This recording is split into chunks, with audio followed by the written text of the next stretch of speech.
அனைத்துலக முத்தமிழ் முருகன் மாநாடு 2024 விழா மலரை வெளியிட்டார் முதலமைச்சர் மு.க.ஸ்டாலின். அரிய வகை முகச்சிதைவு நோயிலிருந்து மீண்ட சிறுமியின் குடும்பத்திற்கு குடியிருப்பு ஆணையையும் வழங்கினார்.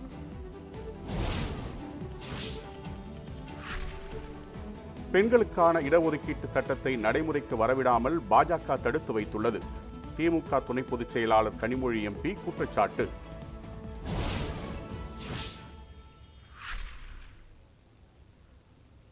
விக்கிரவாண்டி தனியார் பள்ளி கழிவுநீர் தொட்டியில் விழுந்து சிறுமி உயிரிழந்த விவகாரம்.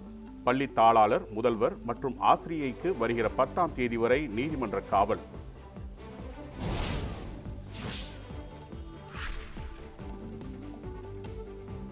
ஆம்ஸ்ட்ராங் கொலை வழக்கில் இருந்து விடுவிக்க கோரி அஞ்சலி, பொற்கொடி, மலர்கொடி உள்ளிட்டோர் மனு. தற்போதுள்ள சூழலில் விசாரணை நடத்த முடியாது என சென்னை உயர்நீதிமன்றம் கருத்து.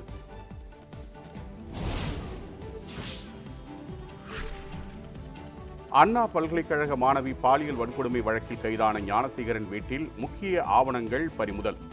போலீசாரின் சோதனையில் லேப்டாப், பென்டிரைவ் உள்ளிட்டவை பறிமுதல் செய்யப்பட்டதாக தகவல்.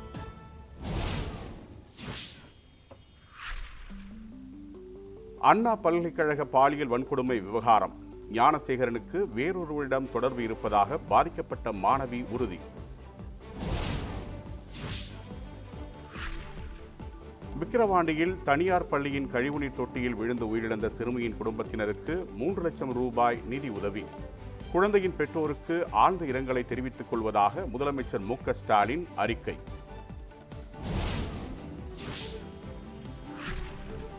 கழிவுநீர் தொட்டியில் விழுந்து உயிரிழந்த குழந்தையின் உடலுக்கு அமைச்சர் பொன்முடி நேரில் அஞ்சலி. குழந்தையின் பெற்றோரிடம் ரூபாய் 3 லட்சம் வழங்கி ஆறுதல்.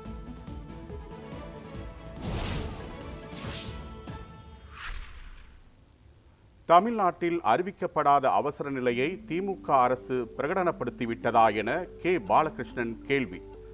ஆயிரக்கணக்கான போராட்டங்களுக்கு அனுமதி வழங்கப்பட்டதாக அமைச்சர் சேகர் பாபு பதில்.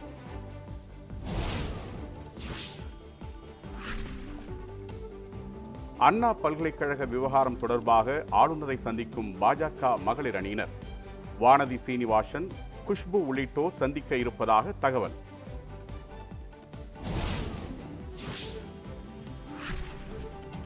பொங்கல் பண்டிகையையொட்டி சொந்த ஊர்களுக்கு செல்லும் சிறப்பு ரயில்கள் இயக்கம். சென்னையிலிருந்து கன்னியாகுமரி, நாகர்கோவில், ராமநாதபுரத்திற்கு வரும் 10ஆம் தேதியிலிருந்து சிறப்பு ரயில்கள்.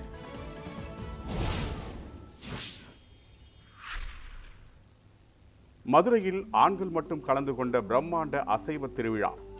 18 கிராமங்களைச் சேர்ந்த 5000த்திற்கும் மேற்பட்டோர் பங்கேற்பு.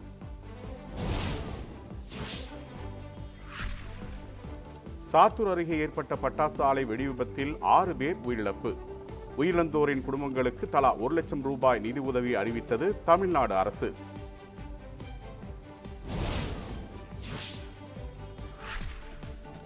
விருதுநகர் தனியார் பட்டாசு ஆலையில் நடந்த வெடிவிபத்தில் 6 பேர் உயிரிழப்பு. பட்டாசு ஆலை உரிமையாளர், மேலாளர் என 4 பேர் மீது வழக்கு பதிவு. ஈரோடு கிழக்கு தொகுதியை காங்கிரசுக்கு ஒதுக்க கோரி தீர்மானம். காங்கிரஸ் மாவட்ட நிர்வாகிகள் கூட்டத்தில் ஒருமனதாக நிறைவேற்றம்.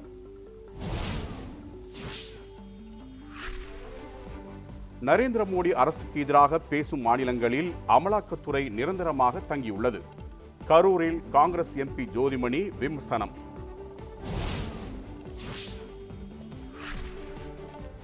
சென்னை புத்தக கண்காட்சிக்கு ஒரு வாரத்தில் 2 லட்சம் பேர் வருகை. விடுமுறை நாட்களில் கூடுதலான மக்கள் வருவார்கள் என எதிர்பார்ப்பு.